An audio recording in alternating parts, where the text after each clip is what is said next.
Shabbat Shalom, Shabbat Shalom. which is peace on Yahweh's holy Sabbath day. Welcome to another holy convocation that Yahweh has enjoined unto us here in Stone Mountain, Georgia. Please forgive us, we're a little behind today. We did have us keep our new moon last night, so we kind of stayed here a little late last night, but praise Yahweh. Today we're going to go over the spiritual understanding of sacrificial law.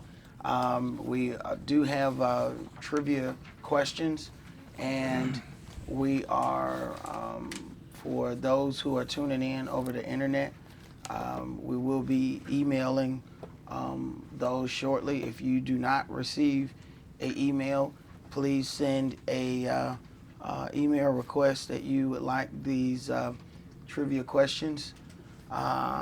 Send that to the uci.org at gmail.com. So check your email. Those are being sent out as I speak. But brother, could you read the oracles and entreat the angel that stands at the door to come in and sup with us and us with him, that we may make this a holy convocation by the angel's presence?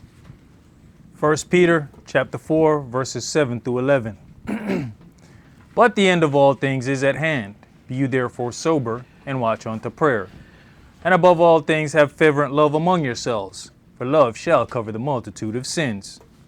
Use hospitality one to another without grudging. As every man has received the gift, even so minister the same one to another, as good stewards of the manifold grace of Elohim.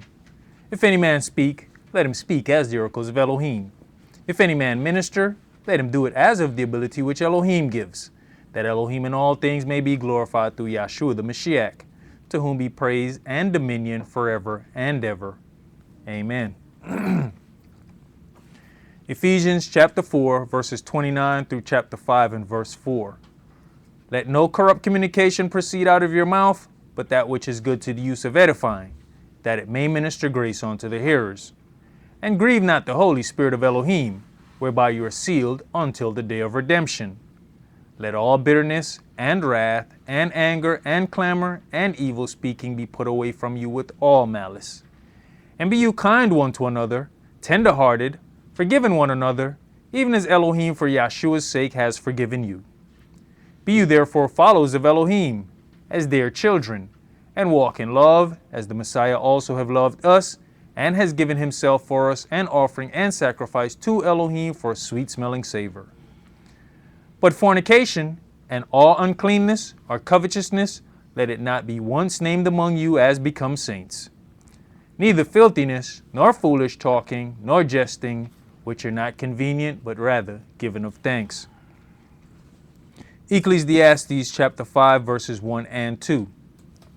Keep your foot when you go to the house of Elohim, and be more ready to hear, than to give the sacrifice of fools, for they consider not that they do evil. Be not rash with your mouth, and let not your heart be hasty to utter anything before Elohim. For Elohim is in heaven, and you upon earth. Therefore let your words be few.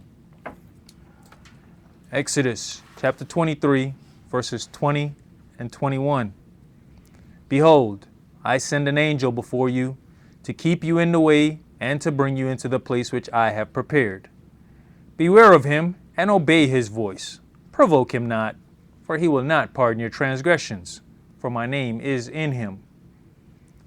Revelations chapter 3, verses 20 through 22. Behold, I stand at the door and knock.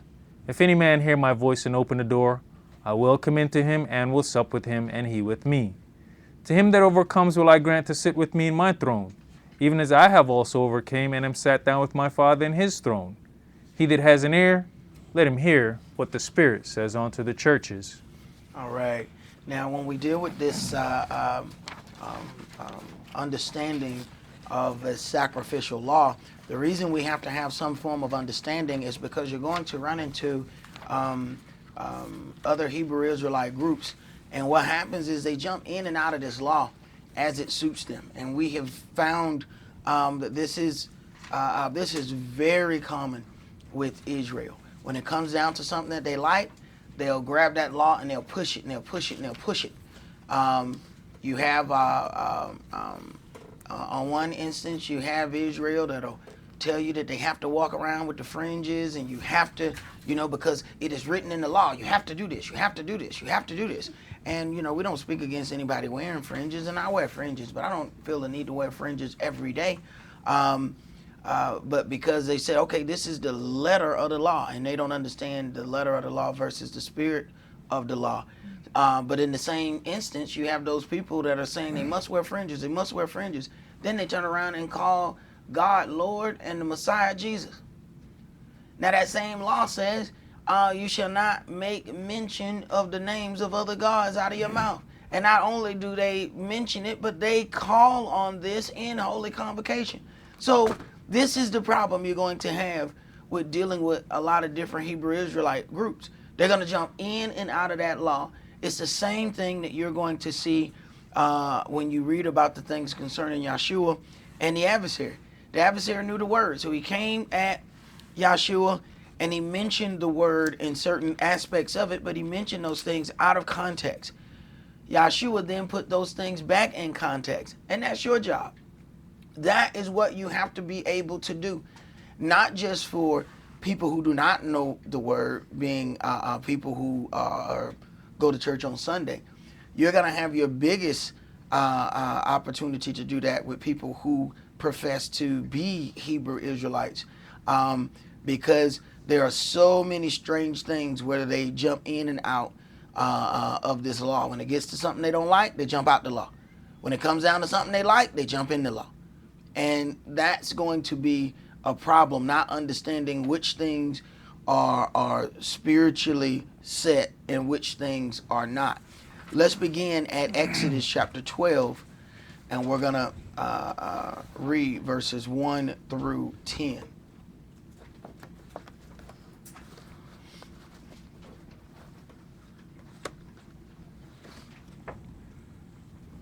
Exodus chapter 12 and verse 1. And Yahweh spake unto Moshe and Aaron in the land of Egypt, saying, This month shall be unto you the beginning of months. It shall be the first month of the year to you. Speak you unto all the congregation of Israel, saying, In the 10th day of this month they shall take to them every man a lamb, according to the house of their fathers, a lamb for an house. And if the household be too little for the lamb, let him and his neighbor next unto his house take it according to the number of the souls. Every man according to his eating shall you count for the lamb. Right. So this automatically pushed us to share with our neighbors because there was no deep freezers. There's no way to preserve these things. Once you made the commitment to go and cook these things, they need to be eaten up or they are going to waste. As it is written, Yahweh has made man upright, but man has made many inventions. And we don't see something as the deep freezer. We don't see that as evil. But what it does is we don't share with our neighbors. We don't do anything. We don't, go next door and say, hey, I'm about to cook out. Would y'all like to come over?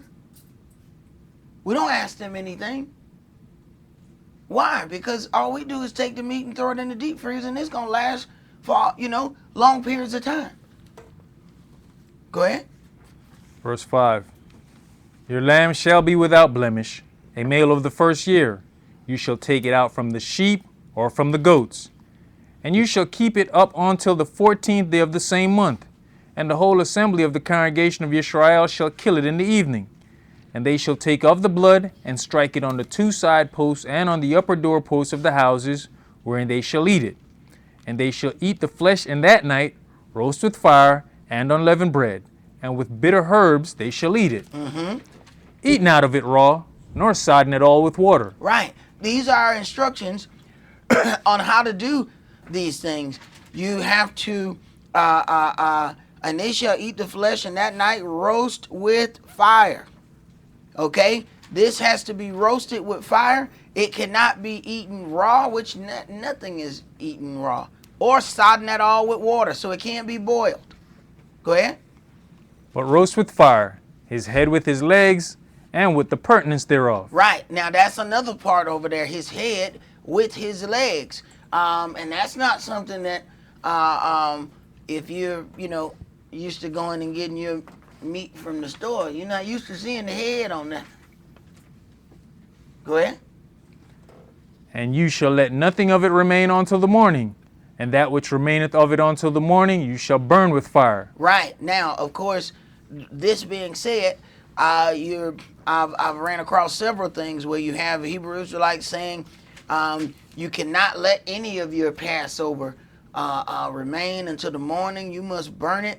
We have to understand that this is the letter of the law, and we have already had a perfect sacrifice. So when we get down to this, the lamb that we eat on Passover is not our sacrifice. We do not have to burn it and throw it away. You have some people burning their lamb up or throwing it away. Then you have others that say you can't go to the market and buy any lamb chops because this word said that you had to cook it with its head and its legs. But then right there, it also told you shared that with you and the neighbor next unto you. Being in the daughter of Babylon, you know how far it might be for you to have a neighbor that understands this word? But even in that, this is still the lamb is their sacrifice. We have a much better lamb for our sacrifice. So these are the things you have to be ready for in dealing with some of these Hebrew Israelite groups. Let's go to Leviticus chapter 7.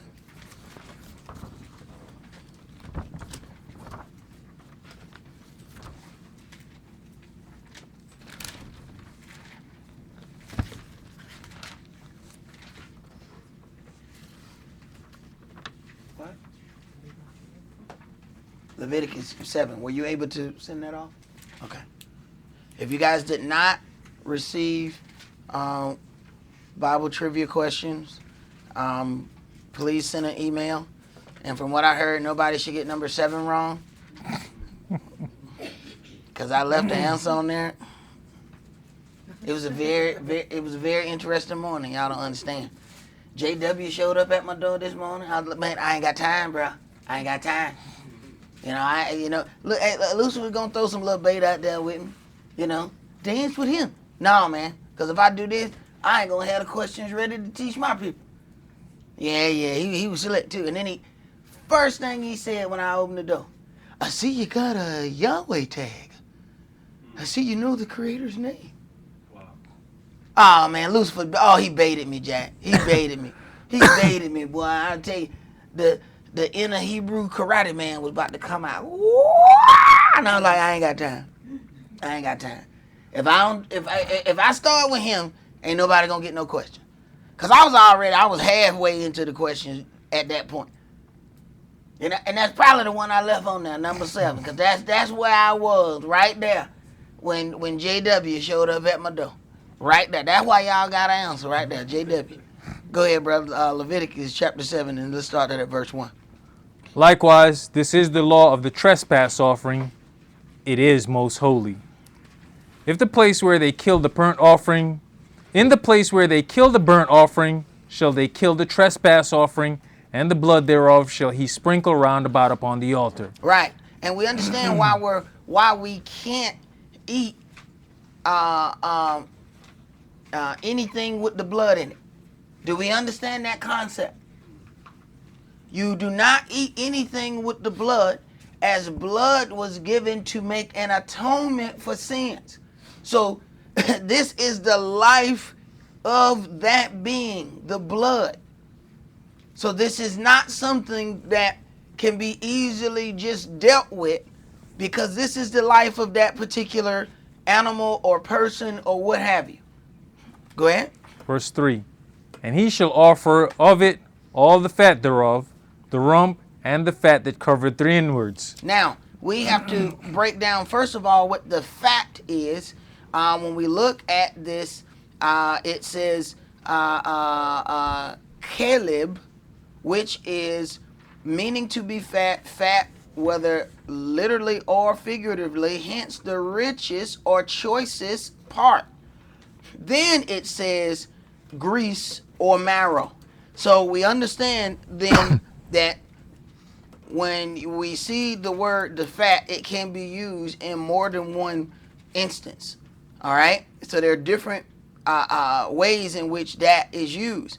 So this says, verse 3, and he shall offer of it all the fat thereof, the rump, and when you read, there's a part in Leviticus 3 and verse 9. Brother, can you read that for me? It's already on your paper. And he shall offer of the sacrifice of peace offerings and offering made by fire unto Yahweh, the fat thereof and the whole rump.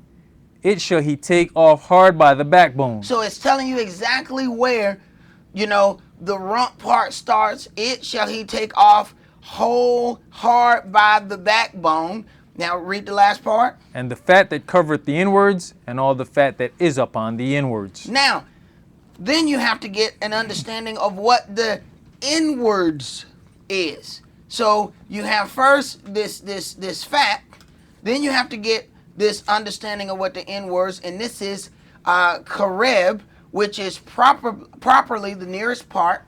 That is the center. So the inwards, we're talking about the center portion. Okay? So now, understanding that, because you have some people who say, first of all, they're already dealing with sacrificial law, and they say you can't eat anything. If you eat any fat, you have committed sin against Yahweh, because this word says you shall eat no manner of fat. Now, when you deal with this, each one of these times when it's talking about this fat, did you notice what was said? Read verse 3 in chapter 7. Read verse 3 again. And he shall offer of it all the fat thereof, the rump and the fat that covereth the inwards. These are the things that are to be offered. Yahweh is separating his portion, the fat that covers the inwards. So the inwards, when we look at that, I tell you what, let's read the next one, because it's going to give us a little bit more. And the two kidneys, and the fat that is on them, which is by the flanks, and the caul that is above the liver, with the kidneys, it shall he take away. It shall he take away. So the key word here is flanks, which is kasel, properly fatness, that is by implication the loin. So now we know we're talking about the stomach area. We have read middle, then we read loins. Okay? So we got both of those, and then everywhere you see this over and over and over, what's written in verse 3, where it says, and the fat that covers the inwards. When you look up fat, you'll find out that there are two types of fat. There's visceral fat and then subcutaneous fat. Visceral fat is what is located around the organs. Now understand what he's saying. The fat that covers the inwards. So now understand that subcutaneous fat is the fat that covers muscle. That's not the same kind of fat. Each time he's talking about this, he says the fat that covers the inwards. So you have this fat that covers all of these internal organs, which is what you cut out. So consider that. And see, you're going to run into these people who are taught by other in other congregations, and they jump in and out of this law as it suits them. And some of these are the same people, they, when they women go through purification, they darn near lock them in the closet. They have some really strange things that they have going on. Now, even if somebody decided to have cosmetic surgery, understand something. They can remove the subcutaneous fat, which is the one near the muscle, but not the visceral fat. You can't take that part. And that's the part that Yahweh says is his. So even if they try to do cosmetic surgery, they can't get that part. That's the inner fat. That is covering the inwards. So understand that as you start, reading these things, and then you're going to run into these people that are saying things and they don't know what they're talking about because their leaders don't know what they're talking about. Go ahead. Verse 5, Leviticus chapter 7 and verse 5. And the priest shall burn them upon the altar for an offering made by fire unto Yahweh. It is a trespass offering. Every male among the priests shall eat thereof. It shall be eaten in the holy place. It is most holy. As the sin offering is, so is the trespass offering. There is one law for them. The priest that maketh atonement therewith shall have it. And the priest that offereth any man's burnt offering, even the priest shall have to himself the skin of the burnt offering which he has offered. Now, the skin of the burnt offering. Understand, when we talk about the two types of fat, you have the visceral fat and the subcutaneous fat. The visceral fat is located around the organs under the muscles. The subcutaneous fat is located above the muscles, just under the skin. The skin belongs to him. So for somebody to say you can't eat fat, they don't understand this book. Because see, they don't understand that there's two different types of fat. This skin was given unto him. There is fat directly by that. But then there is the visceral fat that covers all the inwards. That belongs to Yahweh. See, they don't understand what's going on here. Go ahead. Verse 9. And all the meat offering that is baken in the oven, and all that is dressed in the frying pan and in the pan, shall be the priest that offereth it. And every meat offering mingled with oil. Now understand, when you see every meat offering mingled with oil, it's not talking about flesh. Meat is food when you get down to these things in the Bible. So when you start reading, it's going to then start talking about cakes of oil and all of these things. So don't let it confuse you when you say, because when we think of meat, we think flesh. When this says meat, this means food. Go ahead. And every meat offering mingled with oil and dry shall all the sons of Aaron have, one as much as another. And this is the law of the sacrifice of peace offerings, which he shall offer unto Yahweh. If he offer it for a thanksgiving, then he shall offer with the sacrifice of thanksgiving unleavened cakes mingled with oil, and unleavened wafers anointed with oil, and cakes mingled with oil of fine flour fried. Besides the cakes, he shall offer for his offering leavened bread with the sacrifice of thanksgiving of his peace offering. Now, there's a lot of people that don't see the spiritual connection of these things. This is why we have Passover and then unleavened bread, and why Christ became unleavened. You have these acceptable offerings that have to be unblemished. Then you have these meat offerings that are mingled with oil. Remember when the woman came and anointed him with oil and all of these things, and they tried to stop the woman, and they started chastising the woman. He said, leave this woman alone. What she has done is going to be a great memorial. She has done these things for my burial. See, there's certain spiritual aspects of what's written in this law that even his disciples didn't get at the time. That's why the Bible says, wait on your ministering. Wait on your teaching. See, you need to do the thing that you were called to do. And there are people that are leading congregations that they wasn't called to lead. Go ahead. Leviticus chapter 7 and verse 14. And of it he shall offer one out of the whole oblation for an heave offering unto Yahweh, and it shall be the priest that sprinkleth the blood of the peace offerings. And the flesh of the sacrifice of his peace offerings for thanksgiving shall be eaten the same day that it is offered. He shall not leave any of it until the morning. Right. And see, when people have, these types of things going on, especially coming from other congregations and learning, they get ready to throw those things out because they are treating these things as if these are our sacrifices. We have a much better sacrifice, Yahshua. And we're going to read where the book specifically says that. Go ahead. I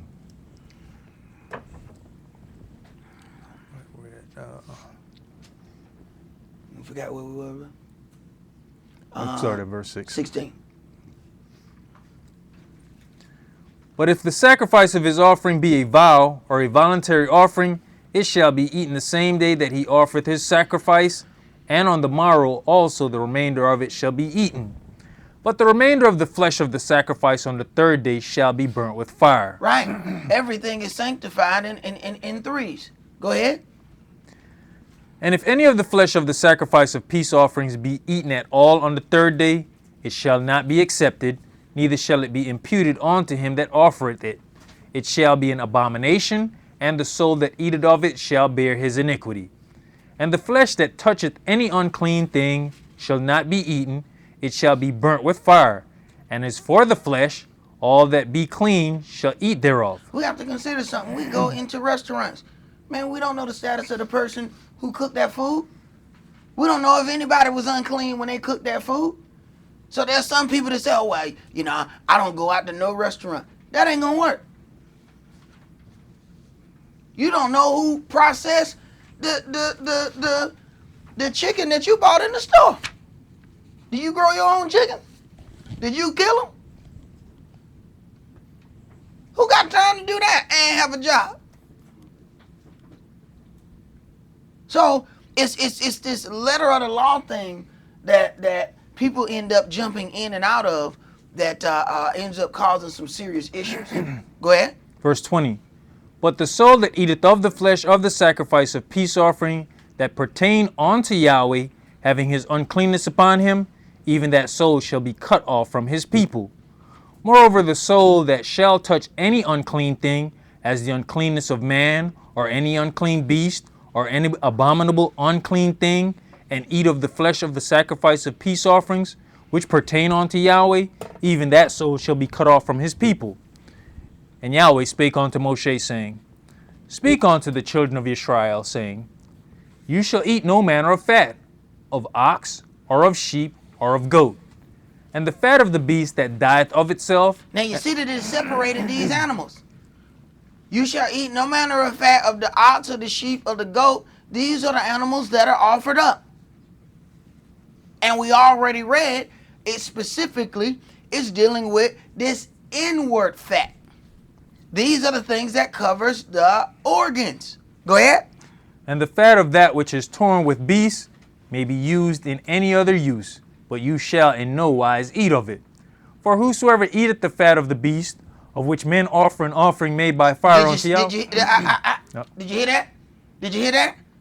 Whosoever shall eat the fat of which men offer unto Yahweh. Understand something. This is sacrificial law. We are not sacrificing anything.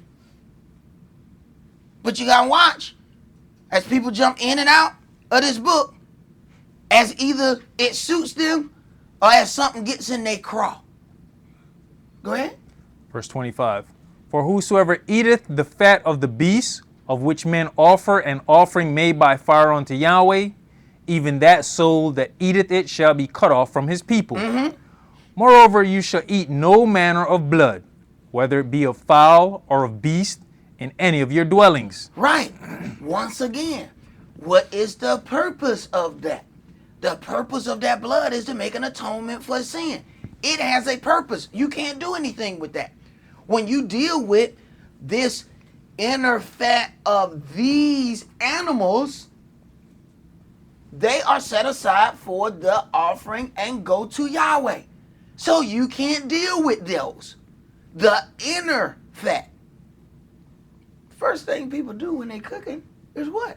Cut out the organs. Go ahead, man. Verse 27. Whatsoever soul it be that eateth any manner of blood, even that soul shall be cut off from his people. And Yahweh spake unto Moshe, saying, Speak unto the children of Israel, saying, He that offereth the sacrifice of his peace offerings unto Yahweh shall bring his oblation unto Yahweh of the sacrifice of his peace offerings. His own hands shall bring the offerings of Yahweh made by fire. The fat with the breast, it shall he bring, that the breast may be waved for a wave offering before Yahweh. And the priest shall burn the fat upon the altar, but the breast shall be Aaron's and his sons. He shall burn the fat upon the altar, but the breast shall be Aaron and his sons. When he wave it, he gets to offer it unto Yahweh, but he gets it back. Go ahead. And the right shoulder shall you give unto the priest for an heave offering of the sacrifice of your peace offerings. He among the sons of Aaron that offereth the blood of the peace offerings and the fat shall have the right shoulder of his part. For the wave breast and the heave shoulder have I taken of the children of Israel from off the sacrifices of their peace offerings, and have given them unto Aaron the priest and unto his sons by a statute forever from among the children of Israel. This is the portion of the anointing of Aaron and of the anointing of his sons, out of the offerings of Yahweh made by fire, in the day when he presented them to minister unto Yahweh in the priest's office, which Yahweh commanded to be given them of the children of Israel, in the day that he anointed them, by a statute forever throughout their generations. This is the law of the burnt offering, of the meat offering, and of the sin offering, and of the trespass offering, and of the consecrations, and of the sacrifice of peace offerings. Right, so letting you know all of this stuff this pertains to. Go ahead. Which Yahweh commanded Moshe in Mount Sinai, in the day that he commanded the children of Israel to offer their oblations unto Yahweh in the wilderness of Sinai. All right, now, considering that there was a portion there that belonged to Yahweh, I want you to go to Leviticus chapter 9 and read verse 24. Verse 24. And there came a fire out from before Yahweh, and consumed upon the altar the burnt offering and the fat, which when all the people saw, they shouted and fell on their faces. Right. So it says this part was his. So Yahweh made a demonstration to the children of Israel and let fire consume those particular parts. So, but we have to look at when we talk about something that's kosher, the animal has to be what they call kosher. Okay, we have to be careful with that word. But the animal has to be killed a certain way. I don't know if you paid it attention, but each time we went by something and it talked about that animal, it said you must put your hand on his head. You have to cut the throat. This is how that animal is supposed to be killed. So when you talk about somebody doing something else, there's a certain way that the sacrifices have to be set. You can't go and shoot an animal with a gun and then offer it for sacrifice. It can't be killed that way. You can't stun it. You can't shock it. You can't do all of these other things. It has to be killed in a certain way. The whole part of them saying the whole part of kosher meats is that they have cut off certain parts of fat off the animal. And then, of course, anything that they have as kosher, somebody prayed while they was doing it. So, and we know their prayers don't really amount to a hill of beans. So, be careful about that whole looking at that and thinking that that truly means something. But, and I'm going to show you how this really, really gets off here. This same law that says when you are, I don't know if you guys remember, certain parts is talking about make sure you add the, this covenant of salt. When you deal with cooking something, it must not be with the blood. So you drain the blood out of that animal. When you put coarse salts on it, it draws out all of those things, and then you rinse that again. This is thoroughly rinsing the blood out of that piece of meat. Now, and when you look these things up, you come across where you have people, because this ain't not just Hebrew Israelites that jump in and out of this word. When you deal with the Jewish, you can go and read some of their websites, and they openly tell you that blood is not to be consumed whatsoever. But then in the same instance, they'll say, well, if somebody like have bleeding gums and they swallow it, it's not a problem. Then it goes to, and then it uses that to go one step further. Their little Mishnah Talmud tells them that anytime a child is circumcised, the rabbi must automatically suck the excess blood off the circumcision of the child. This is in their Talmud. See, you got to understand when Yahweh says it's the synagogue of Satan. See, what happened is people don't believe you, and they think you going out and they go, Sark is a harsh guy. There are kids who have contracted venereal diseases, babies, and those babies died because of these grown men who they left. I got a picture where the people standing around with the rabbi's head right there at the child, and the people standing around while this happens. I don't know why they don't go to jail. But this is a part of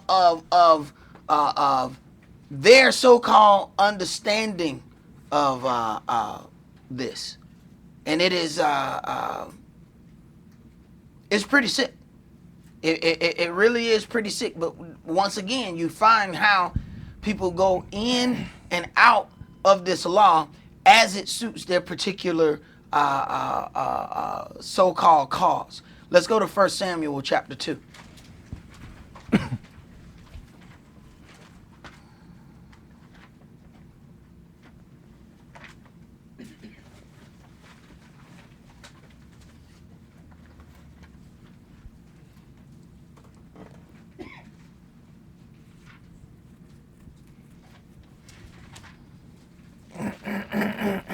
First Samuel chapter 2, and let's start there at verse 12. Now the sons of Eli were sons of Belial. They knew not Yahweh. And the priest's custom with the people was that when any man offered sacrifice, the priest's servant came while the flesh was in seething with a flesh hook of 3 teeth in his hand. And he struck it into the pan or kettle or cauldron or pot. All that the flesh hook brought up the priest took for himself. Now, understand it says while the flesh was in seething, they're draining the blood out of the things. Then they're going to strike it into the pan as they either salt it to remove the blood or just drain it to remove the blood. You can't keep it in the same thing in which the blood was drawn out of. Go ahead. So they did in Shiloh unto all the Israelites that came thither. Also before they burnt the fat, the priest's servant came and said to the man that sacrificed, Give flesh to roast for the priest, for he will not have sodden flesh of you, but raw. And if any man said unto him, Let them not fail to burn the fat presently, and then take as much as your soul desires. Now you see this follows the order. Wait a minute. Just let me burn the stuff the way we're supposed to, and then you can take what you want. Go ahead. Then he would answer him, No, but you shall give it me now. And if not, I will take it by force. Wherefore the sin of the young man was very great before Yahweh, for men abhorred the offering of Yahweh. Jump to verse 22. Now Eli was very old, and heard all that his sons did unto all Israel, and how they lay with the women that assembled at the door of the tabernacle of the congregation. So they used their power to take offerings and to lay with women. Now, we're going to see what Yahweh think about this. See, this is the funny part about when you deal with some of these people in the other congregations, how they jump in and out of that law. 1 minute, they want to try to get all the way down to the fat of sacrificial law, yet they got whoremongers standing at the door talking to every woman that they can get, and they know it, and they let those brothers stay there until, of course, those brothers do something that make them mad. Go ahead. You know, the interesting thing is we've got this going on in Christianity. We got this going on with Hebrew Israelites as well, passing sisters around. Oh, so, brother, let me tell you something. Then you got some Hebrew Israelites that say, now we read about the thing, what happened with Yahshua, and Yahshua telling that woman, you've had 5 husbands, and the one you have is not yours. Man, you got Hebrew Israelites that say, unless it's written down, it's not a real covenant. Also, in other words, you sort of like a hoe in theory. You're not like a real hoe. You're just a theoretical hoe. See, because we didn't write down our covenant, we do not really have a covenant. Oh, okay, so you can sleep with all these sisters then. And since you didn't write it down, I don't ever remember a brother in the bedroom writing that down. Hold on, let me get this. All right, let's do this. What the hell they do that at? Right. Them brothers are whoremongers and they want whores in their church. So they can jump from woman to woman. But hey, Keisha, I didn't write that down. Just so you know. I didn't write that down. Right. Right. That's all right. But yet, it's written in this book. The angel writes down every word you say. You see how they jump in and out of this book? They said, since I ain't write it down, it ain't no covenant. Wait a minute. But the angel records every idle word that proceeded out of your mouth. Did you agree to a covenant? All covenants are sealed in blood. Ain't that what we're reading? Do you understand what sex is? Do you understand the transfer of the blood antigens that go on when you do that? Do you understand that it is only in a sexual encounter, there's absolutely nothing in the woman that makes unclean? Understand something. A woman ain't unclean until in the part of her cycle. During sex, there's absolutely nothing of her that makes it unclean. That comes from the man that makes it unclean. Nothing from her makes that encounter unclean. You do. Why? Because there's reproductive things in there. So you better be careful who them people are you listening to on the internet that want to make you these little roaming whores. And they just pass these sisters around like cookies. Here, you want some of them? Drop the chip. Go ahead, bro. 1 Samuel, pardon me, chapter 2 and verse 23. And you young ladies need to be in here. Y'all need to hear this. Y'all of growing age, y'all need to hear this. Go ahead. And he said unto them, why do you such things? For I hear of your evil dealings by all this people. I hear of your evil dealings, yeah, but he ain't gonna do nothing about it. The same thing I've known at other congregations and at places that we were at before. They knew of all the evil dealings of the whore that was at the door. And they didn't do nothing to him. Put on his whole boots and just ran with the sister. Oh, he was in and out of sister. And the so-called elder of the congregation knew it. And people would come to him. He wouldn't do nothing about it. Until that dude did something to him that he didn't like. Then you gonna deal with it. What about all this long list of people he done slayed here? You ain't gonna deal with that? Right. Hypocrite. Jump in and out of this word as it suits their particular situation. Go ahead. Verse 24. No, my sons, for it is no good report that I hear. You make Yahweh's people to transgress. If one man sin against another, the judge shall judge him. But if a man sin against Yahweh, who shall entreat for him? Notwithstanding, they hearken not unto the voice of their father, because Yahweh would slay them. And the child Samuel grew on, and was in favor both with Yahweh and also with men. So meanwhile, he's acknowledging that he knows of the problem that his sons do, but because he's not dealing with it, Yahweh then won't even let the sons repent because he gonna kill them. See, this is the part that people don't see. There's certain things that you get stuck into. You're stuck into it because Yahweh won't let you out now. You have done it so long that has now become your judgment. And people don't see that they're in judgment because they can't stop whatever it is. That's because he won't let you stop. So no. If you repent, then I have to forgive you. So now that you have been so foul for so long, I'm going to make you get stuck in that guilt. And I'm going to ram that transmission up in there and you're going to be headed for sin. And you can't, when you wake up, all you want to do is sin. When you go to sleep, sin on your mind. When you wake up, sin on your mind. You take a little nap, you wake up. Did I miss some sin? Right. Go ahead. And there came a man of Elohim unto Eli, and said unto him, Thus said Yahweh. That came a man. See, this is the problem with people. They don't like to deal with man. That's why you have all these people that like to go to all these gatherings. See, they like to set up gatherings or go to these gatherings because there's nobody in charge and they don't have to worry about a man coming and reproving them for their ill-done deeds. Go ahead. Did I plainly appear unto the house of your father when they were in Egypt in Pharaoh's house? And did I choose him out of all the tribes of Israel to be my priest, to offer upon mine altar, to burn incense, to wear an ephod before me? And did I give unto the house of your father all the offerings made by fire of the children of Israel?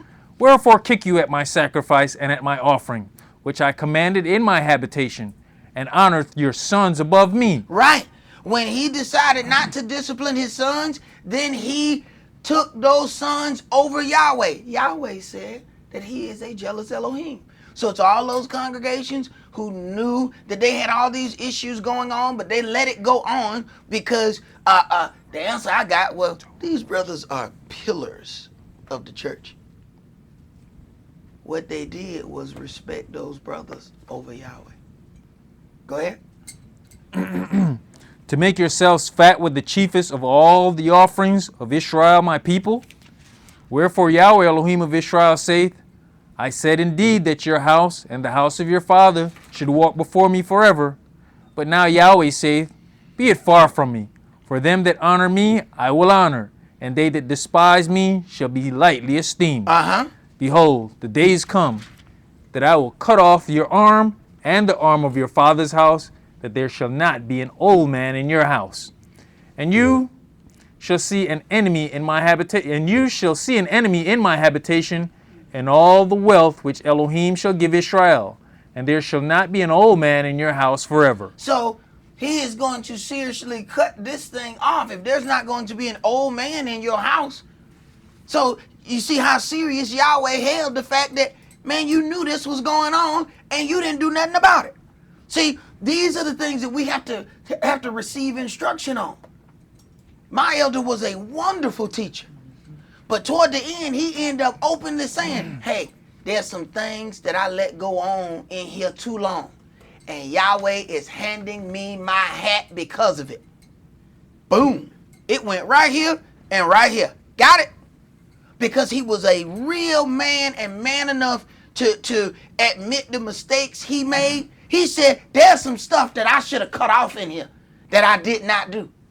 Guess what? Sock not going to make that mistake. I'm going to give you a couple times. I'm going to give you a couple times even before I say something the first time. But guess what? I'm going to get in that because I like my hat and I don't want nobody to come handing it to me. Go ahead. Verse 33. And the man of yours, whom I shall not cut off from mine altar, shall be to consume your eyes and to grieve your heart, and all the increase of your house shall die in the flower of your age. This is all because he would not clear this up, because this affected the offering, which affected all the people. So meanwhile, understand, while we're reading all of this, there's a little boy that was there, Samuel. The whole time, Yahweh is making him train his replacement. Now what we do, we just take the next old dudes. Surely Yahweh got, look at him. He about the last dude was 102. He 101. So he can get up there, he can do it. He can't even be still, but he the next one. Well, how you gonna leave somebody? That's how Israel do. That's not how Yahweh do. They just get the next old dude. Yahweh was training the child. So Yahweh giving him an opportunity to fix up the stuff that he's doing. He don't. So in turn, Yahweh training the young man. People don't pay attention. People don't pay attention. Go ahead. And verse 33. And all the increase of your house shall die in the flower of their age. And this shall be a sign unto you, that shall come upon your two sons, on Hophni and Phinehas. In one day they shall die both of them. And I will raise me up a faithful priest, that shall do according to that which is in mine heart and in mine mind. And I will build him a sure house, and he shall walk before mine anointed forever.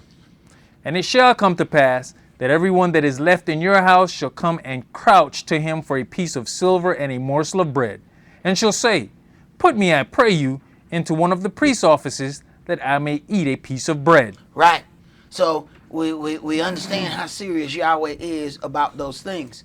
Go ahead, brother. You have something? Yeah, at the end of verse 33 here, he says, and the increase of your house shall die in the flower of their age. That means these young men shall die before they can even have children. Yeah. He's going to systematically destroy them. And it takes a while before Yahweh. Yahweh utters something at one point, it might be another 100 years before he finishes it. He might just keep doing it bit by bit until you wipe off the whole sea. Time to Yahweh and time to us ain't the same kind of time. We have to first understand that. Colossians chapter 2.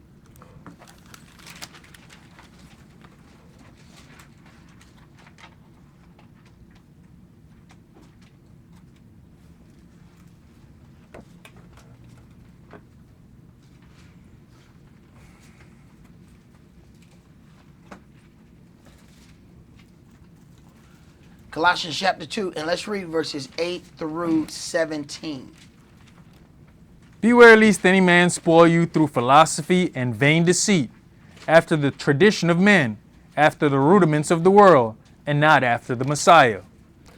For in him dwelleth all the fullness of the Elohim head bodily, and you are complete in him, which is the head of all principality and power, in whom also you are circumcised with the circumcision made without hands, in putting off the body of the sins of flesh by the circumcision of the Messiah. Right. So now you have you are circumcised. Yeah, understand what is telling these Gentiles. Do understand the Gentiles were not given the law, so they were not given this covenant of circumcision.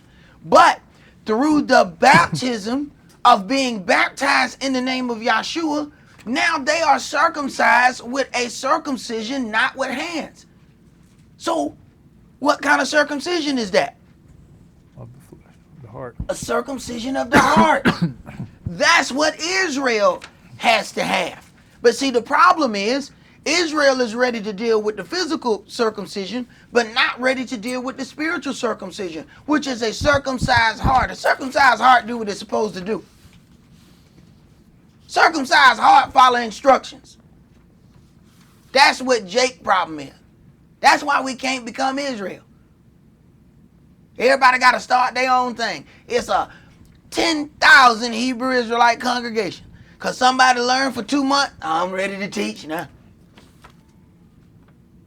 Somebody else learned for 6 months, I'm ready to go. You don't find all them people in there questioning Creflo. Teach some Hebrew Israelites and see what happens. 1 year passed, and dudes, I'm ready. I'm ready to go off all on my own. And it just constantly goes. As it is written, knowledge puffs up. Go ahead. Verse 12. Buried with him in baptism, wherein also you are risen with him through the faith of the operation of Elohim, who has raised him up from the dead. And you being dead in your sins and the uncircumcision of your flesh, has he quickened together with him, having forgiven you all trespasses, blotting out the handwriting of ordinances that was against us, which was contrary to us, and took it out of the way, nailing it to his cross. Now, many people will then read this and tell you that, you see, the law was nailed to the cross. That says ordinances. You have to understand the difference between a law and an ordinance. Understand, an ordinance is something that gives you instruction on how to keep the law, not the law itself. See, there might be a law that you have to have a license. Then there are ordinances within that tell you how you obtain a license. If you take out the ordinance, then that means you just go straight to get the license then. See, you need to understand this, because there are people that have been going to church for 30 years and they're going to sway you down. My pastor said, and my pastor car a little better than your pastor car. My pastor got push button start. He ain't had no key in that thing. Go ahead. Verse 15. And having spoiled principalities and powers, he made a show of them openly, triumphing over them in it. Let no man therefore judge you in meat, or in drink, or in respect of an holy day, or of the new moon, or of the Shabbat days. Now consider this. He's talking to the Euro-Gentiles. He's instructing them on the problems that they're going to have with other Gentiles. Because this is not their normal way. So he's instructing them not to allow all of these problems to come toward them. People will take this and take it totally out of context. And we watched people do it. Creflo did it openly on television. Got to this point and then stopped. Not understanding. See, the one thing that they're doing when they're talking to these people, they're not doing two things. Making the point of who's talking and then making the point of who they are talking to. Understand, Colossae, you got to understand where these places are. Saul was the apostle of the Gentiles. Understand, he went to Europe. You ain't read none of these books that said the book of Haiti. You ain't read nothing that said the book of Ethiopia. You ain't read nothing where any of these books went to black people. But the arrogance of people, they say, oh, it ain't nothing but Jews or Gentiles. Those are only two types of people they are. The problem with that is Noah had 3 sons. So how do you take 3 sons and dump them into Jew, Gentile? Wait a minute, what happened to the other son? What happened to the other one? Wait a minute, you said there's only Jew and Gentile. There's 3 sons. See, a lot don't make no sense. Go ahead. Which are a shadow of things to come, but the body is of the Messiah. You know, in verse 16 here, like you were explaining, when it says, this is what was being instructed to the Gentiles. Mm-hmm. Not to be worried about how your fellow Gentiles are going to look upon you. Exactly. Because you're now doing these things. Right. Then he turns around and say, basically, you doing this now is getting you prepared because this is going to become the law for everybody. This is a shadow of things to come. All of them going to have to do it. And we got the verification of that in Zechariah 14. Every last one of them that don't come up to offer their offering in the Feast of Tabernacles, they going to receive all of these plagues. So it is a shadow of things to come. But see, people take this and take it out of context. You don't let nobody judge you about no Sabbath day. You can join together on Sunday. It's the same thing. Ain't no different. Don't let anybody tell you about no holy day. Easter is just as good. You get the egg, you like them chocolate. You like chocolate, don't you? You like chocolate? Well, shut up then. Go ahead, bro. I was just going to say, and also, you know, that was part of the thing that people don't understand with Hitler. The people who we know as the Jewish people are converts. Mm-hmm. But Hitler's problem was they are his own people. But Hitler was mad and saying, y'all following the religion of these niggas. Well, Hitler had a problem with, first and foremost, is they were taking over his economy. Mm-hmm. That's the part that people just keep missing. You just think Hitler just came out of nowhere and he just said, "Oh, I hate these people." No. Man, these people taking over my economy. What happened even with us in Egypt? They said, hey, man, these people multiplying too much. Mm-hmm. Okay? Hey, man, look, we're going to have a problem. We need to make sure they stay a minority. But they can't stay a minority because of their culture. Why do you think they made sure that there's no such thing as multiple marriage here? Because we're going to multiply faster than everybody else. So they had to make that totally against the law. While they underhandedly do whatever they want. You know, get married, have a little, some little boys at the Boy Scout troop. They do all kind of little stuff. Okay? But meanwhile, they need to outlaw all these other things because what's going to happen is you're going to multiply more than everybody else, and soon you will not be a minority anymore. So there has to be a push effort to make sure that you stay a minority. Put as many of you in prison, and they cut out conjugal visits. So even if you're married, you cannot touch one another. Make sure that there's no multiple marriage of the same way that, the whole tribes of Israel was made between 4 women and 1 man. They can't allow that because you're going to multiply and you will take over this place. They knew it from the beginning. We can't allow that. See, people don't understand what's going on. And then because you have those people, of course, who don't like certain parts of Yahweh law. They say, well, it says in the book, obey the laws of the land. That is why I say there's no way you can do that because obey the laws. So just obey the laws of the land so they go well it. They don't know the differences of exactly what we just read. A law and an ordinance. See, When we went to school, there was a little thing called Schoolhouse Rock that told you how a law was made. I'm just a bill on Capitol Hill.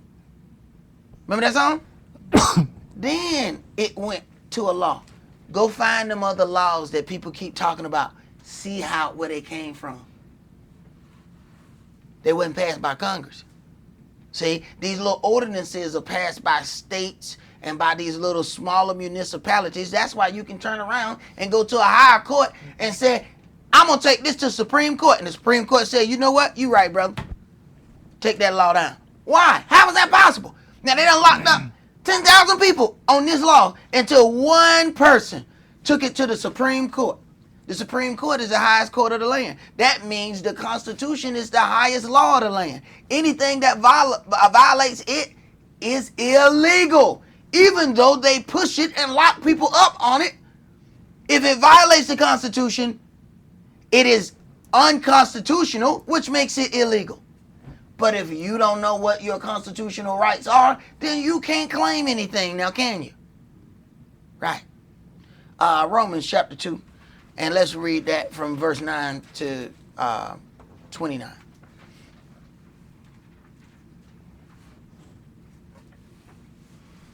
But see, that's another one of those things that people like to jump in and out of.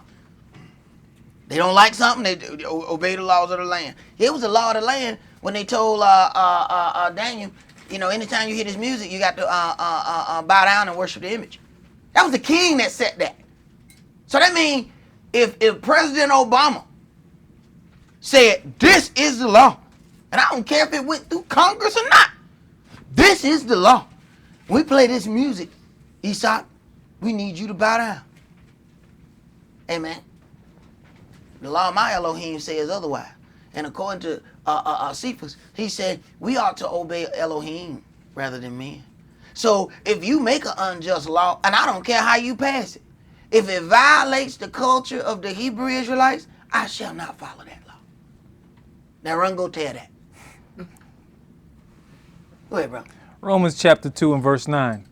Tribulation and anguish upon every soul of man that does evil, of the Yehudi first, and also of the Gentile. But glory, honor, and peace to every man that worketh good, to the Yehudi first, and also to the Gentile. For there is no respect of persons with Elohim. For as many as have sinned without law shall also perish without law. As many as have sinned without law shall also die without law. Go ahead. And as many as have sinned in the law shall be judged by the law. So we see that there's a difference between being judged and dying. As many as have sinned in the law shall be judged by the law. Go ahead. For not the hearers of the law are just before Elohim, but the doers of the law shall be justified. Why is he talking about doers of the law, man? It just said that this stuff was nailed to the cross. Oh, but wait a minute.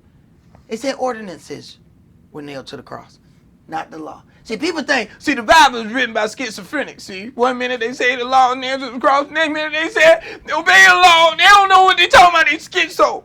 That's what's wrong with them people. Right. Because they don't understand it. See? And when they don't understand it, they just make up stories to fit their misunderstanding. That's because according to Romans 9 verse 4, the Hebrew Israelites have all the authority in this book. Understand, of all of these churches that you have these writings to, the Apostle Paul is the bishop over all these things, which means what? All of these Gentile congregations had a Yehudi presiding over them. That's what's wrong with these pulpit pimps. They have Euro-Gentiles over them. They have gone to universities set up by Euro-Gentiles, taught by Euro-Gentiles, for Euro-Gentiles, but then they turn around and have a congregation with all our people in it. The problem is, it's two different paths to salvation. So they have learned the Gentile path of salvation and are trying to push it down our throats. And we can't digest it, and people think something wrong with us. The best thing for you was that you couldn't digest it. That's how you ended up here.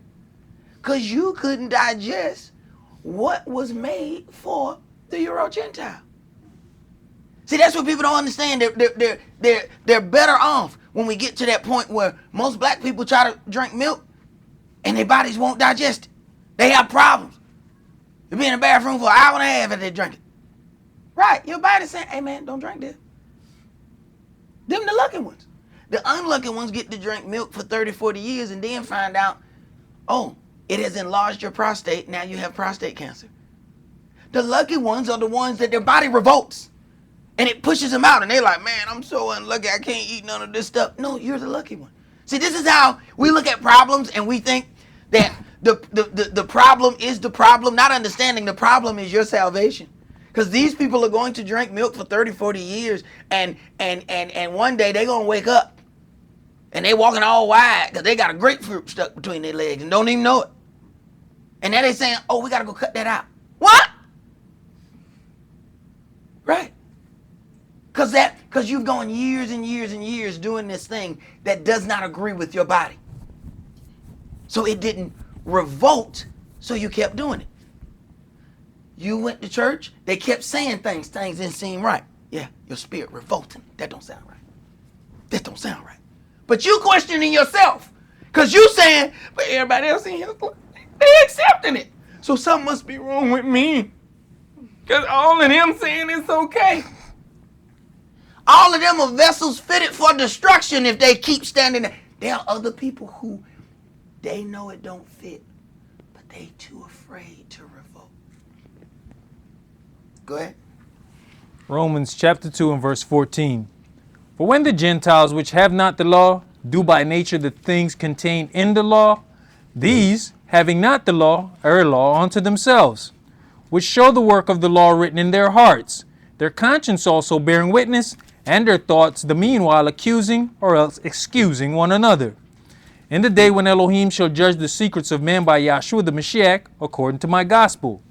Behold, you are called a Yehudi, and rested in the law, and maketh your boast of Elohim. Okay, you have to keep these things in your mind. Verse 17 says, you are called a Yehudi, and you rest in the law, and make your boast of Elohim. Verse 14 said, for when the Gentiles which have not the law do by nature the things contained in the law, these having not the law are a law unto themselves. They were not given the law. But understand, when they do by nature the things contained in the law, they have become a law unto themselves, then they have taken this spiritual circumcision then. Now they're walking according to the word, even though there's not something that tells them, you must do this, you must do that. What they're saying is, if this is pleasing unto the Elohim of Israel, then this is what I want to do. Nobody has to tell me that I have to do this. See, when you truly love somebody, why should that person make you show some type of affection to them? If you love them, you should want to show affection to them anyway. Then how much love is it if they got to make you do it? How much love is that? I got to make you, well see, it's a commandment. You supposed to kiss your husband. Right there.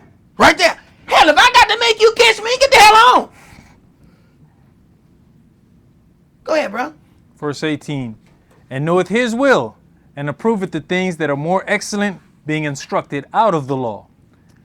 And are confident that you yourself are a guide of the blind, a light of them which are in darkness, an instructor of the foolish, a teacher of babes, which has the form of knowledge and of the truth in the law. You therefore which teacheth another, teacheth you not yourself? You that preacheth a man should not steal. Does you steal? Wait a minute now. If the law was nailed to the cross, we can go to Exodus and we can read these commandments. If the law is nailed to the cross, then why is he reading these things? See, people do not understand the difference between the ordinance and the law. So now he's talking about these things. These are the things that were given unto the children of Israel to do. See, we have to understand the original part that was given to Israel didn't have anything to do with sacrifices. These things were then dealt with afterward, but the first thing that came down was obey this right here. This was Yahweh's law. And here we go in the New Testament, and we still have the same things that were given on those tables. The same people that'll tell you that the law is nailed to the cross is the same ones that'll be mad if they find you stealing the radio out their spaceship Benz. Hey, brother, when you stealing my radio? But brother, the law is nailed to the cross. So you got the remote to this in your house? Can I get that? What's the problem?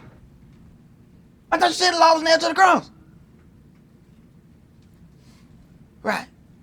Hypocrite. They jump in and out of this word as it suits them. Go ahead. Verse 22. You that saith a man should not commit adultery, does you commit adultery? You that abhorreth idols, does you commit sacrilege?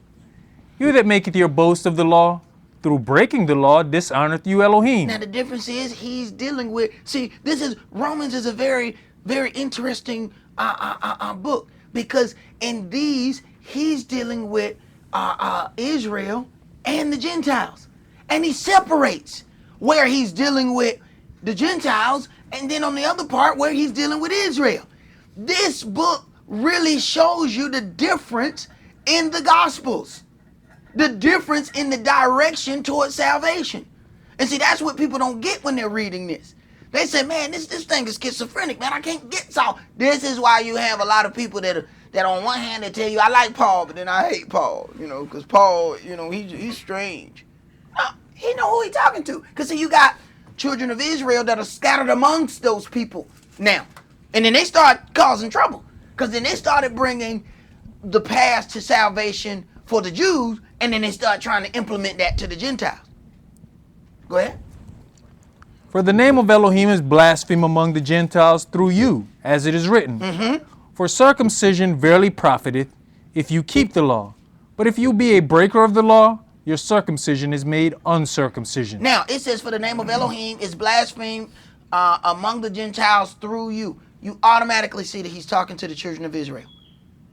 So understand, people just look at this book of Romans and don't understand. There's portions of this where he's dealing with the Euro-Gentiles and other portions where he's dealing with Israel. You got to know who's talking and who are they talking to. Otherwise, you're getting the wrong instruction. Go ahead. Therefore, if the uncircumcision keep the righteousness of the law, shall not his uncircumcision be counted for circumcision? And shall not uncircumcision, which is by nature, if it fulfill the law, judge you, who by the letter of circumcision does transgress the law? For he is not a Yehudi which is one outwardly, neither is that circumcision which is outward in the flesh.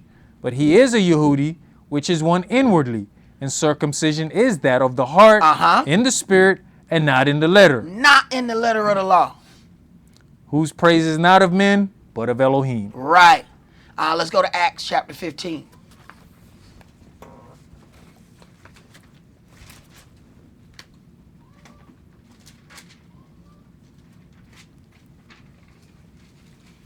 Acts chapter 15, and let's start that at verse 1.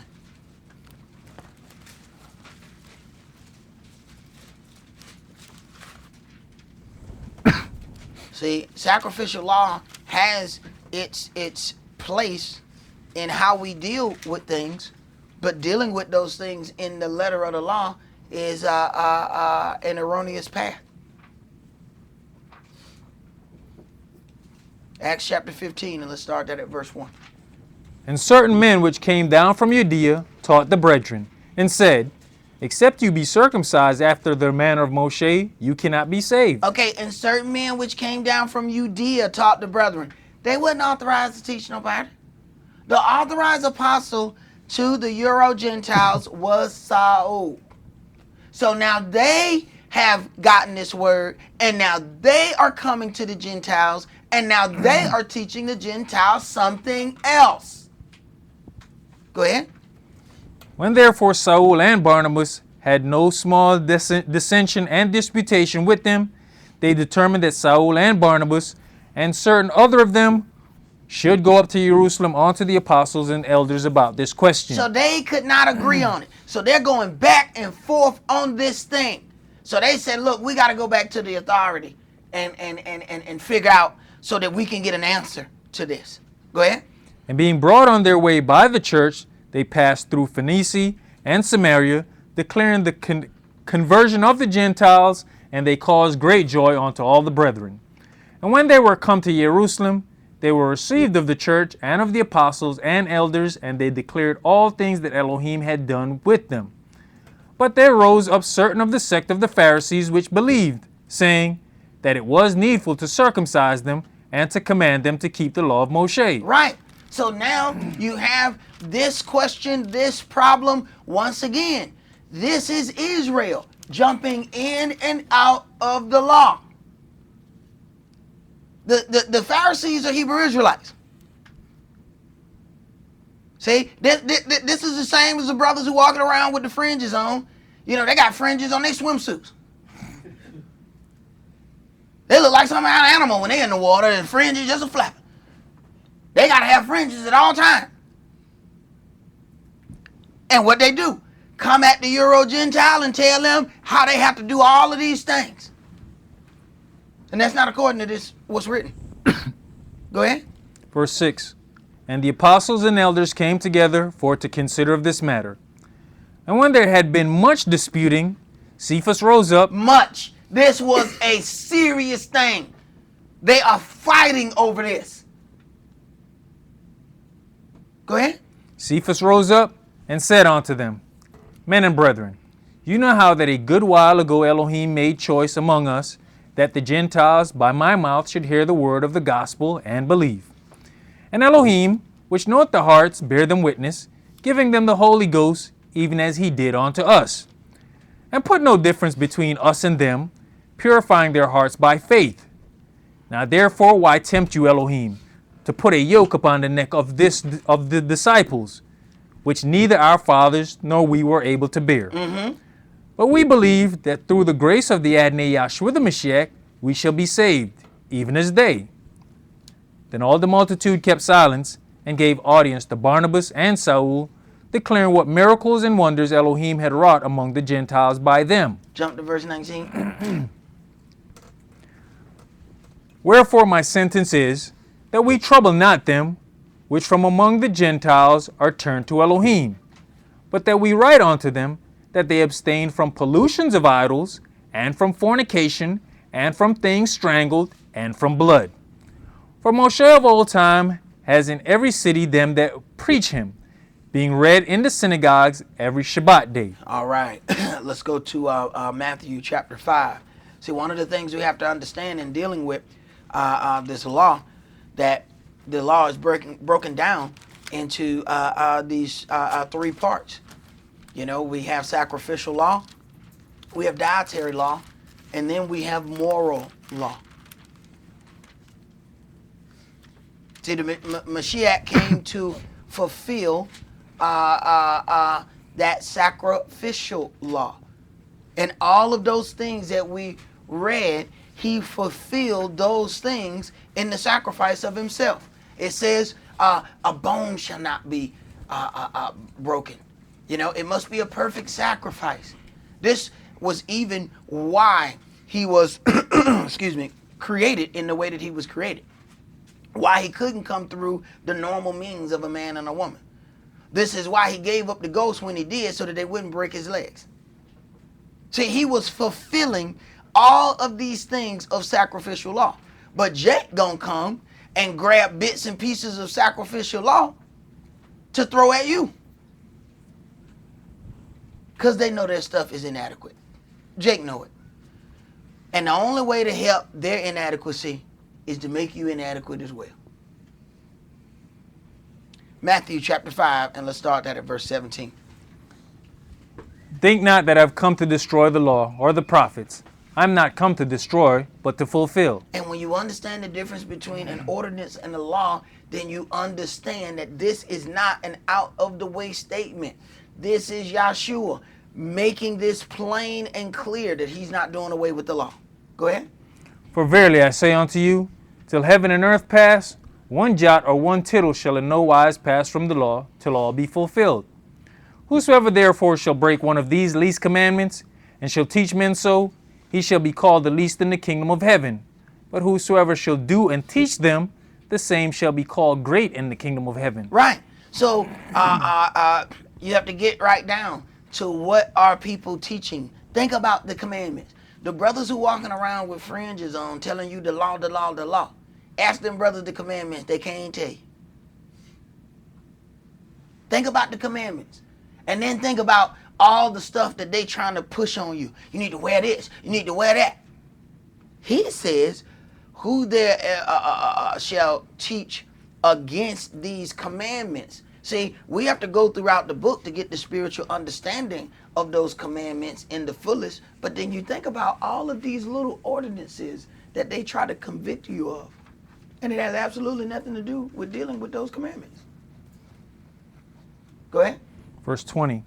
For I say unto you, that except your righteousness shall exceed the righteousness of the scribes and Pharisees, you shall in no case enter into the kingdom of heaven. And the Pharisees were just like the hypocrites that we talked about among those other congregations who sat there and say this, that, and the third, but know they got leaders at the door doing whatever. Know they got brothers who supposed to be deacons stealing out of other brothers' houses, and they won't say nothing to those brothers. Understand, it was the Pharisees that brought the woman who was supposed to be caught in the very act of adultery, but they didn't bring the man. They are hypocrites. Your righteousness have to exceed the righteousness of them hypocrites. And if you in a congregation led by a hypocrite, that's about as far as you're going to be able to go. Because that's what he teach. Hypocrisy. Go ahead. Verse 21. You have heard that it was said by them of old time, you shall not kill, and whosoever shall kill shall be in danger of the judgment. But I say unto you, that whosoever is angry with his brother without a cause shall be in danger of the judgment. And whosoever shall say to his brother, Reka, shall be in danger of the council. But whosoever shall say, you fool, shall be in danger of hellfire. Therefore, if you bring your gift to the altar, and there remember that your brother has aught against you, leave there your gift before the altar, and go your way. First be reconciled to your brother, and then come and offer your gift. Agree with your adversary quickly while you are in the way with him. And if y'all not getting this, this is moral law. Maybe y'all, because they didn't put the stamp and said moral law over it. You have to understand that this is part of the moral law code, and he is taking this moral law code even on a higher level. But this is moral law. This is how we are to deal with one another. Go ahead. Verse 25. Agree with your adversary quickly while you are in the way with him, lest at any time the adversary deliver you to the judge, and the judge deliver you to the officer, and you be cast into prison. Verily I say unto you, you shall by no means come out thence, till you have paid the uttermost farthing. You have heard that it was said by them of old time, you shall not commit adultery. But I say unto you, that whosoever looketh on a woman to lust after her has committed adultery with her already in his heart. Now, you have to see, in the Old Testament, the only way a man was guilty is if he had done something, because he got to give up an animal for that. So there's no convicting one's self of covetousness, even though it is listed in the book. How can you deal with coveting in the Old Testament? See, this is let a man judge himself. See, you get the opportunity to judge yourself that you be not judged. So Yeshua is taking this on another level so that you can work with yourself. Go ahead. Verse 29. And if your right eye offend you, pluck it out and cast it from you.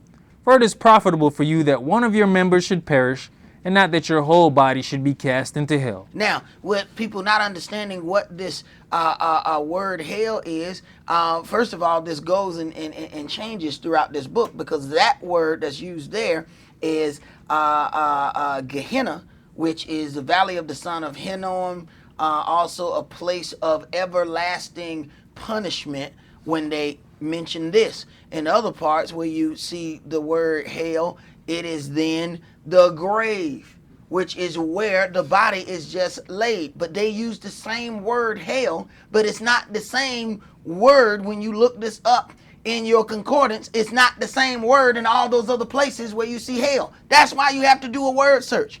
Because people see hell and one of them has one definition, then they see hell in other place, and they just think, yeah, that's talking about the same thing. Look up that word, and then it says the grave. It says something totally different than the place of everlasting punishment. So this should have been the lake of fire. But understand, the Euro-Gentiles who are translating this group all of that together. See, you have to know these things when you deal with this. And this is not talking about something physically. This is a spiritual thing. If your right hand offend you, cut it off. Ain't nobody cutting off their real right hand. I mean, at this time, they don't even have surgery like that. Ain't nobody poking out their eyes. Man, this eye keep looking at Keisha.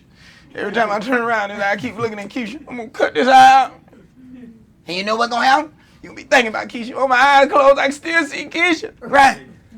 That ain't gonna help you. Your right hand, your right eye, these are some of these people you hanging with that's causing you problems in your walk. Offending you is not about they said something you ain't like.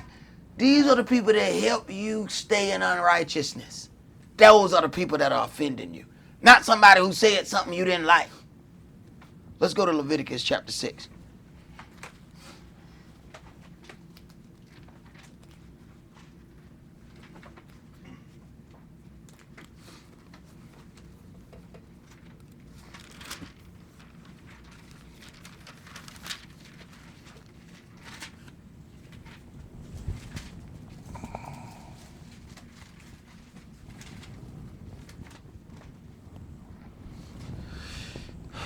Leviticus chapter 6 and verse 1.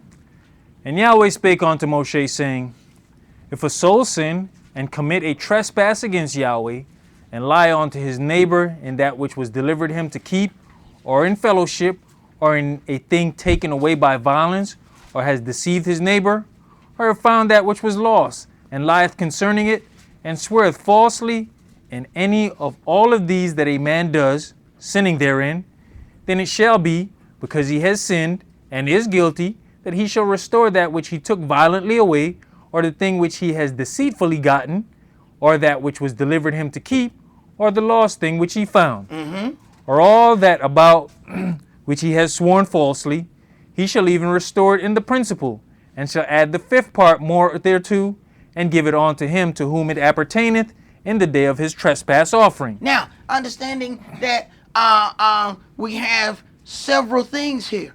We're dealing with, it's talking about the trespass offering, but then it has these things of how you make it right with that particular brother or sister. So then this then is included in the moral law code, because this deals with how we're treating one another. So now the trespass offering, that part, Yahshua takes care of. But that don't mean Yahshua didn't restore that person of their stuff. You go and restore that person of their stuff. See, people don't know which parts of this book to deal with and which part not to deal with. See, they don't understand that this part, so it's talking about restore this person what you have taken away and add the fifth part there too. We start going into this New Testament, and you're going to find the same things written.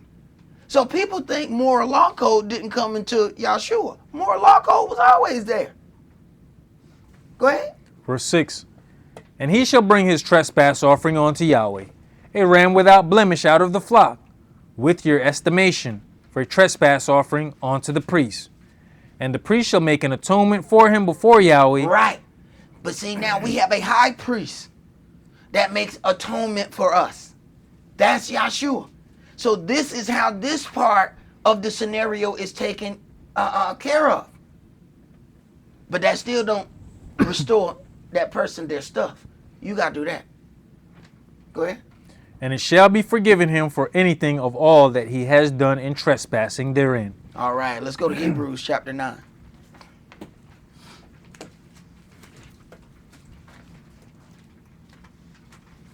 And this is what the things are all about.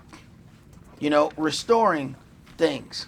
You know, people, if you turn around and lie on a brother, and believe you me, I've heard leaders of congregations lie on other brothers because they don't want to be honest about what the real situation is. You can't just say, you know, and I've heard people say, well, you know, I know this elder did some stuff, you know, back when he was first, you know, beginning to be a leader, but he's better now. Okay, did he go right any of those wrongs? Did he go and give those people back their name that he violently took away with them lies that he told about him? Okay, well then he ain't better then. No, it don't work like that. Did you restore that which you violently took away? What was big in Israel was a man's name. It said that a man did not raise up the seed of his brother.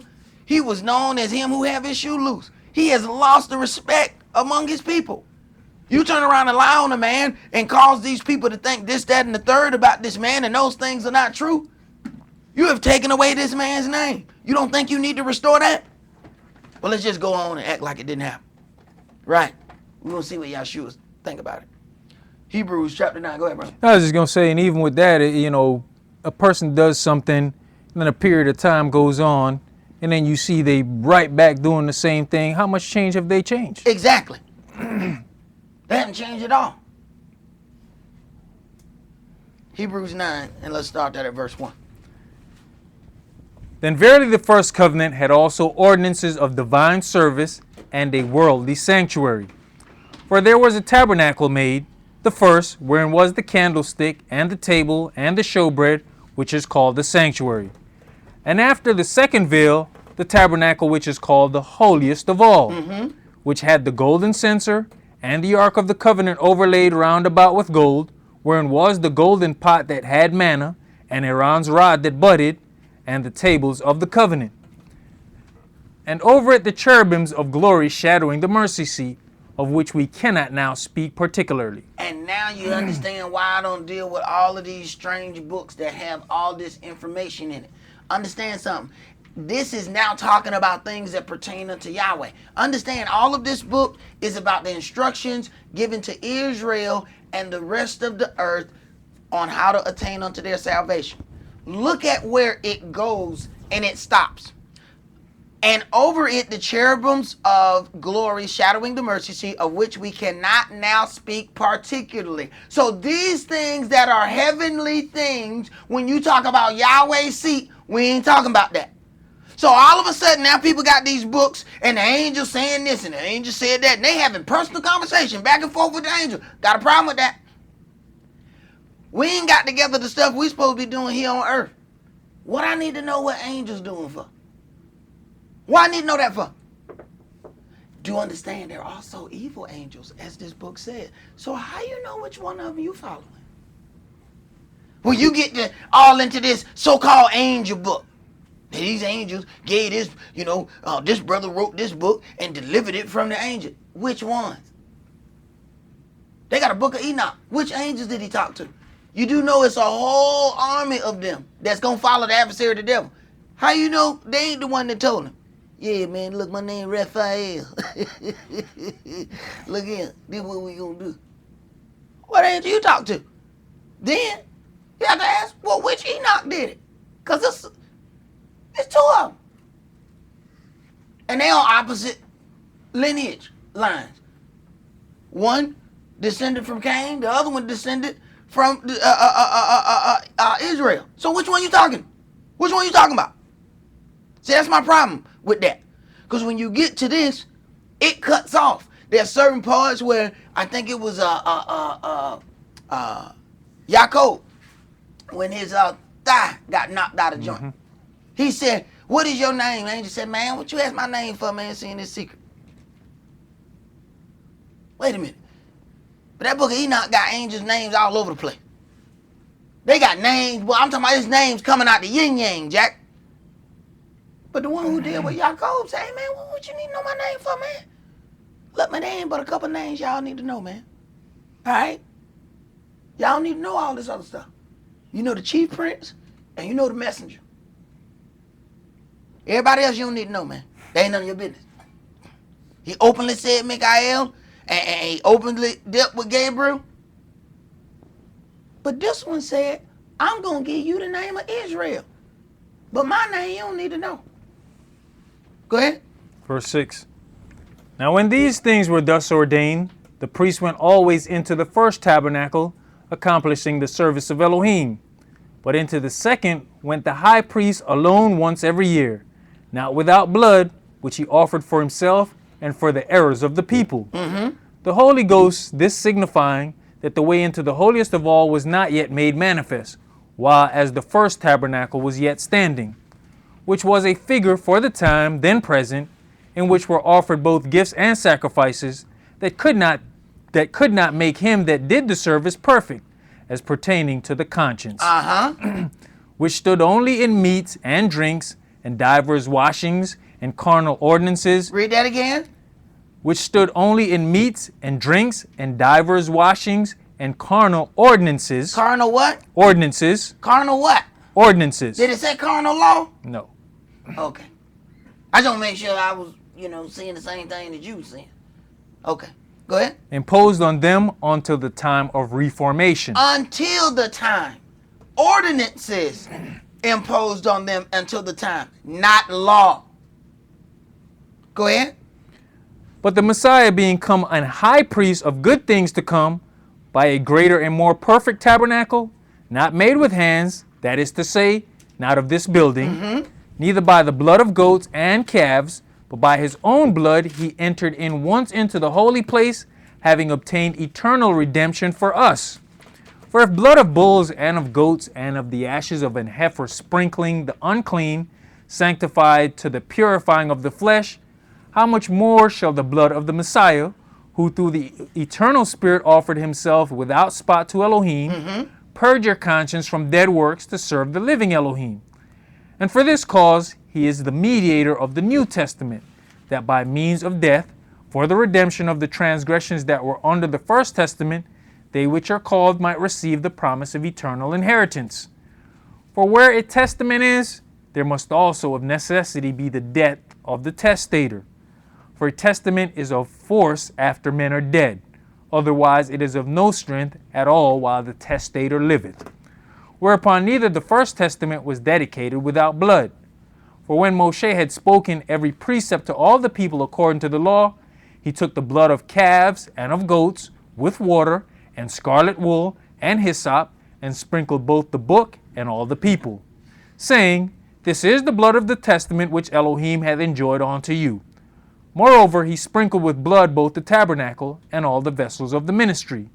And almost all things are by the law purged with blood, and without shedding of blood is no remission. Right. So once again, when you get back to the sacrificial law, you understand the purpose of that blood and why it cannot be eaten. Go ahead. It was therefore necessary that the patterns of things in the heavens should be purified with these, but the heavenly things themselves with better sacrifices than these. Because understand something, that there's going to come a point that this sacrificial law is going to be reinstated. Go ahead.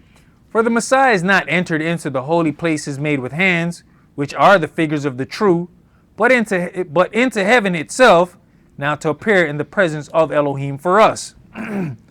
Nor yet that he should offer himself often, as the high priest entered into the holy place every year with blood of others. For then must he often have suffered since the foundation of the world. Right. But now once in the end of the world has he appeared to put away sin by the sacrifice of himself. And as it is appointed unto men once to die, but after this, the judgment.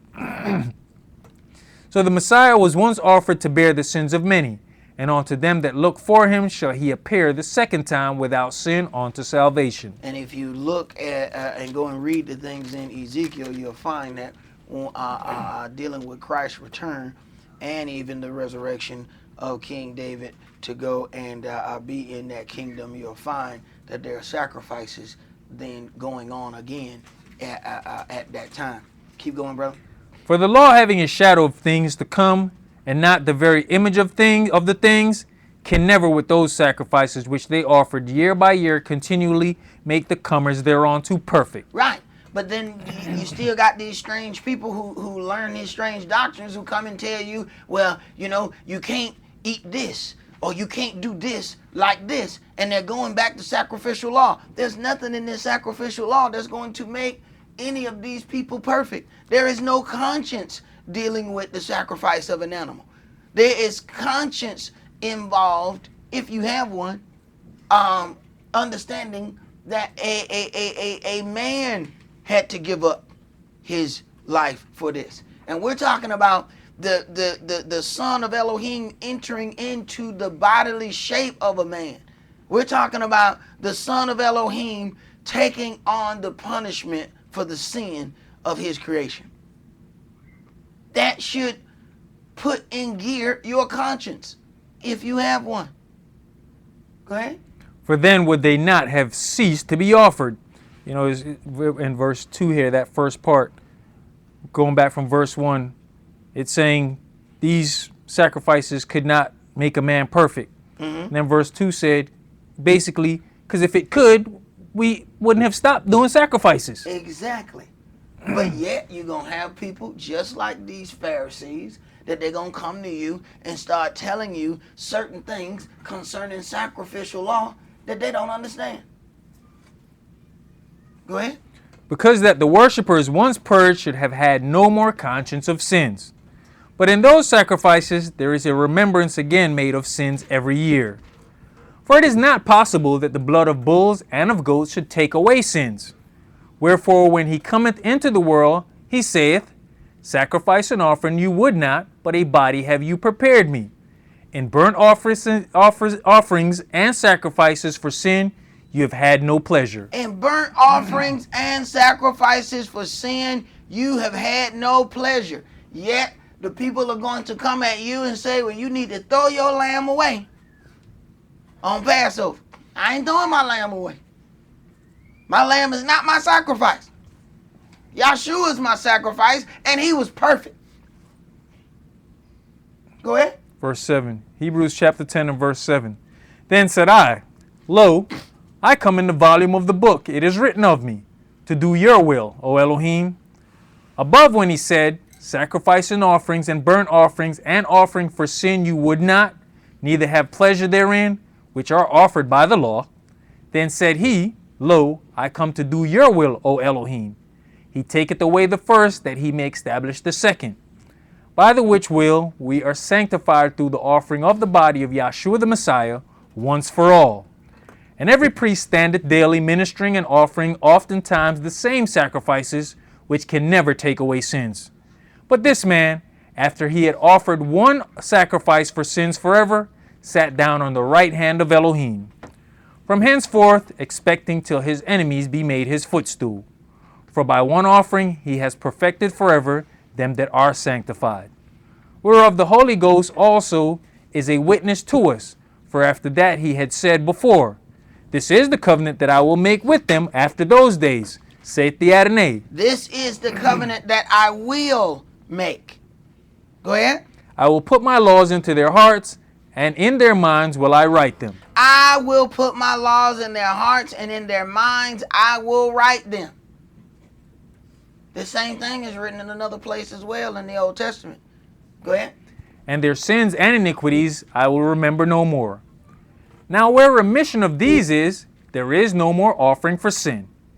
Having therefore, brethren, boldness to enter into the holiest by the blood of Yahshua, by a new and living way, which he has consecrated for us through the veil, that is to say, his flesh. Now you see, through the veil, that is to say, his flesh. Remember why he then said, unless you drink the blood of, drink my blood and eat my flesh? Remember, it's through the veil that goes through the holiest of all. See, there's certain things that are going on here that are spiritual things, but people see it in sacrificial law and don't understand the spiritual fulfillment of what those things are. Go ahead. Verse 21. And having an high priest over the house of Elohim, let us draw near with a true heart in full assurance of faith, having our hearts sprinkled from an evil conscience and our bodies washed with pure water. Let us hold fast the profession of our faith without wavering, for he is faithful that promised. And let us consider one another to provoke on to love and to good works, not forsaking the assembling of ourselves together, as the manner of some is, but exhorting one another, and so much the more as you see the day approaching. For if we sin willfully after that we have received the knowledge of the truth, there remaineth no more sacrifice for sins, but a certain fearful looking for of judgment and fiery indignation, which shall devour the adversaries. He that despised Moshe's law died without mercy under 2 or 3 witnesses. Of how much sorer punishment, suppose you, shall he be thought worthy, who has trodden underfoot the Son of Elohim, and has counted the blood of the covenant, wherewith he was sanctified, an holy thing, An unholy thing, pardon me, and has done despite unto the Spirit of grace. Right. That's as far as I want to go with that. Let's go to Matthew chapter 9. You know, when Job's Witness came to my door this morning, the first thing he said was he was talking about the tag, and then, he was, come to talk to me about, what happens when men die. So what do you believe is going to, happen? Do you believe that the people are going to go to heaven? I said, according to what's written, every man should be raised up at the last trump. He was like, like, right. Boy, they be thinking they be talking. They think they got it, Jack. They think they got it. And you start talking, they be like, well, after that, he was like, let me not keep talking to this dude for he, make me look bad in front of my colleague, because they always got a little junior ski sitting down there. So he be like, well, let me pass this to you. Nah, bro, you going to keep that. Because I know you're not going to accept anything that I have. So you going to put that back in your bag, man. Don't waste your print, bro. I know y'all got a lot of money and it ain't no big deal for you, but don't waste your print. Go ahead and get that to somebody else. Matthew chapter 9, and let's read verses 9 through 13. Verse 9. And as Yahshua passed forth from thence, he saw a man named Matthew sitting in the receipt of custom. And just to understand how the Euro-Gentiles deal with this is Matthias. See, and people want to tell you, you understand, well, see, this is how they made all of the people turn to Euro-Gentile. By changing all the names so that they reflect Gentile names. Matthias. Matthew. No, that's Matthias. See, these things are done on purpose so that they can totally change the culture of the Hebrews to something else. Go ahead.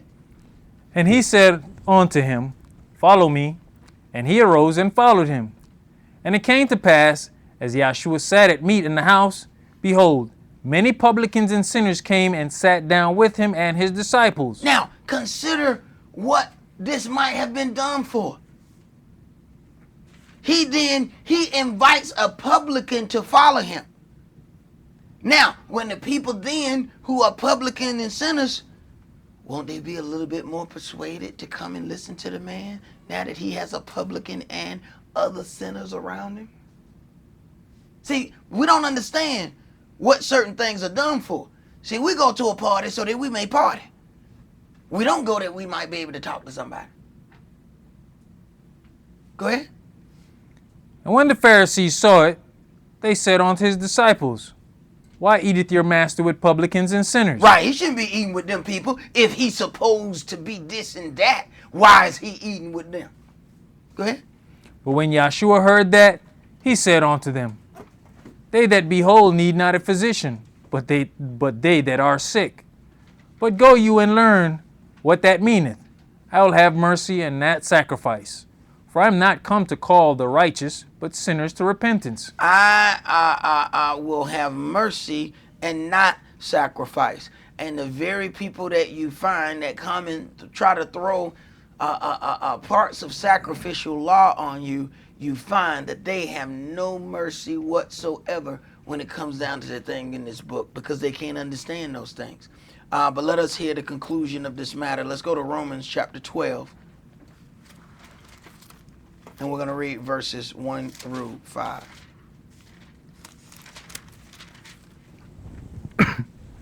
Understand, our biggest fight is going to be with Israel. Our biggest fight is not going to be with the Euro-Gentiles.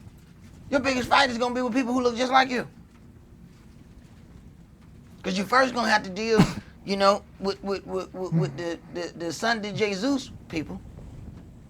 Then you got to deal with other Hebrew Israelites. But this is how Yahweh says he's going to purge out the rebels. So where you got all these people that's out on the corner preaching all this hatred and saying this, that, they got a problem with these Gentiles. Your problem ain't gonna be with the Gentiles. Your problem gonna be with Israel. That's why you got to know how to float back and forth out of this book. Romans chapter 12, and let's start that at verse 1. I beseech you, therefore, brethren, by the mercies of Elohim, that you present your bodies a living sacrifice, holy, acceptable unto Elohim, which is your reasonable service. This is your reasonable service. If you are presenting your body as a living sacrifice, see, now this goes over any of this sacrificial law, but these things are now more difficult because now there are certain things that you sacrifice for Yahweh. That may be your money, your time, your whatever, because then the things that concern Yahweh are then becoming important unto you. Now we're in the daughter of Babylon. We can't just turn around and not work. But if these people end up forcing you to work, but then you turn around, you then use that money to help and do something for Yahweh, then we are presenting our bodies as a living sacrifice. We're changing the things that we would do for ourselves and put the things of Yahweh first. Go ahead. And be not conformed to this world, but be you transformed by the renewing of your mind, that you may prove what is that good and acceptable and perfect will of Elohim. For I say, through the grace given unto me, to every man that is among you, not to think of himself more highly than he ought to think, but to think soberly, according as Elohim hath dealt to every man the measure of faith. For as we have many members in one body, and all members have not the same office, so we, being many, are one body in the Messiah, and every one members of one another. And if we keep that mind in us, then we'll understand that it's not just about us, but it's about the family gathered together to perform the will of the Spirit that is intended for that particular congregation. That's all that we're going to do for today. We will have at 5 o'clock, we're going to do our Bible trivia, and we will broadcast that portion of it. But we also had some writing assignments or speaking assignments for several individuals. Those we will not broadcast. This will be our first time doing those. What we're trying to do is get people in the congregation to get comfortable speaking themselves about the word. So we will broadcast the Bible trivia, and that should be around 5 o'clock once we get through eating. That's all that we're going to do for today. Remember the Sabbath to keep it holy. Shabbat shalom. Shabbat shalom.